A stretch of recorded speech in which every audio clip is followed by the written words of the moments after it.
Line దాటొద్దు. మంత్రివర్గ విస్తరణపై నిర్ణయాన్ని అధిష్టానం ఫ్రీజ్ చేసింది. ఇక దీనిపై ఎవరు ఏమి మాట్లాడినా ఉపయోగం ఉండబోదు. ఏదైనా చెప్పుకోవాలంటే అధిష్టానం వద్దకు వెళ్లి చెప్పుకోండి. మే 1 నుంచి 15 రోజుల పాటు ఎమ్మెల్యేలతో ముఖాముఖి. మళ్ళీ గెలిచేందుకు ఏం చేయాలో నివేదికలు సిద్ధం చేసుకొని వాటిని పరిశీలించి నిధులిస్తాం. పథకాలపై ప్రచారం చేయండి. భారత్ సదస్సుకు రాహుల్, ప్రియాంక బాధ్యత మంత్రులదే. ఏళ్లుగా పరిష్కారం కాని సమస్యలకు పరిష్కారం చూపించాం. కులగణన, వర్గీకరణ, ఇందిరమ్మ ఇల్లు గొప్ప నిర్ణయాలు ప్రజల్లోకి తీసుకెళ్లని మీ సిఎల్పి సమావేశంలో సీఎం రేవంత్ రెడ్డి. రైట్, ఏమంటుండు? పార్టీ లైన్ దాటొద్దు అంటుండు. అసలు కాంగ్రెస్ పార్టీలో లైన్ ఉంటుందా? కాంగ్రెస్ పార్టీలో లైనే ఉండదు. ఇక లైన్ ఎందుకు దాటరు? లైన్ ఉంటే దాటేది ఎవరి ఇష్టం వాళ్ళది. అదేమన్నా కమ్యూనిస్ట్ పార్టీ, బీజేపీ పార్టీలో కూడా ఇవాళ రేపు దాటుతారు, కానీ కమ్యూనిస్ట్ పార్టీలో లైన్ దాటరు. కాంగ్రెస్ పార్టీలో లైన్ మీద ఉంటే గొప్ప కాదు, లైన్ దాటితేనే గొప్ప. ప్రజాస్వామ్యం ఎక్కువ ఉంటుంది. కాంగ్రెస్ పార్టీని వేరే వాళ్ళు ఓడగొట్టడం కాదు. కాంగ్రెస్ పార్టీలో ఉన్న వాళ్ళు కాంగ్రెస్ పార్టీ వాళ్ళే శత్రువులు ఉంటారు. వాళ్ళనే ఓడగొట్టుకుంటారు.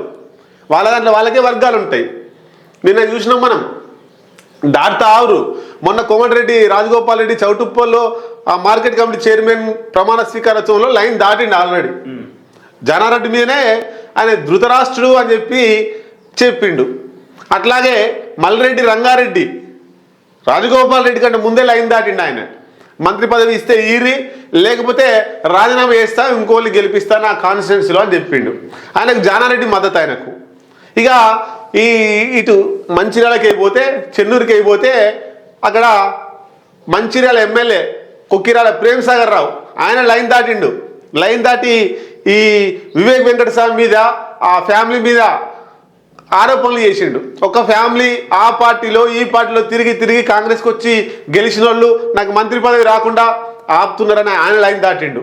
ఆయనకు అద్దంకి దయాకర్ కూడా లైన్ ఏం దాటలే. ఆయన కోమటిరెడ్డి వెంకరెడ్డి లైన్ దాటితే ఈయన లైన్లోకి తీసుకురావడానికి ప్రయత్నం చేసిండు. అద్దంకి దయాకర్ మాటలు బరాబర్ అన్నాడు. దానికి కౌంటర్గా ఏది కొక్కిరాల ప్రేమసారావు అన్న మాటలకు కౌంటర్గా వివేక్ వెంకటస్వామి ఆయన స్పందించు. అంటే రాష్ట్రంలో ఎమ్మెల్యేలంతా మంత్రులు కావాలనే ఉద్దేశం ఉన్నటువంటి ఎమ్మెల్యేలంతా లైన్ దాటిర్రు. ఇక లైన్ మీద కూర్చోమంటే ఏం కూర్చుంటారు? మంత్రి పదవులు ఉన్నాయి, 6 ఖాళీలు ఉన్నాయి.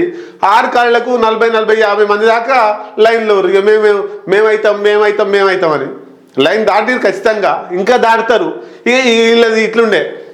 ఇక మంత్రి పదవి వచ్చిన వాళ్ళు ఎట్లుంది? వాళ్ళు కూడా లైన్ దాటుతున్నారు. ఆయన సాక్షాత్తు ఆరోగ్య శాఖ మంత్రి దామోదర రాజనరసింహనే ఆరోపణ చేసిండు.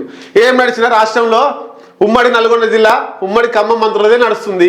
హెలికాప్టర్ ఎక్కాలన్న వాళ్ళే, హెలికాప్టర్ కొనాలన్న వాళ్ళే. అతి తక్కువ హెలికాప్టర్ వాడింది నేనే, ఆ మంత్రులదే నడుస్తుంది అని చెప్పేసి ఆయన మాట్లాడిండు. ఇట్లా మంత్రులైన ఒక సిస్టమ్గా మాట్లాడుతున్నారు. మంత్రులు కావాల్సిన వాళ్ళు, ఎమ్మెల్యేలు ఉన్న వాళ్ళు లైన్ దాటుతున్నారు. అందరు లైన్ దాటుతున్నారు. రేవంత్ రెడ్డి కూడా హెచ్సి విషయంలో లైనే దాటి యథా రాజా తదా శిష్య. కాబట్టి లైన్ కాంగ్రెస్ పార్టీకి లైనే ఉండదు అసలు. ఇంకా లైన్ మీద ఏముంటారు? నేషనల్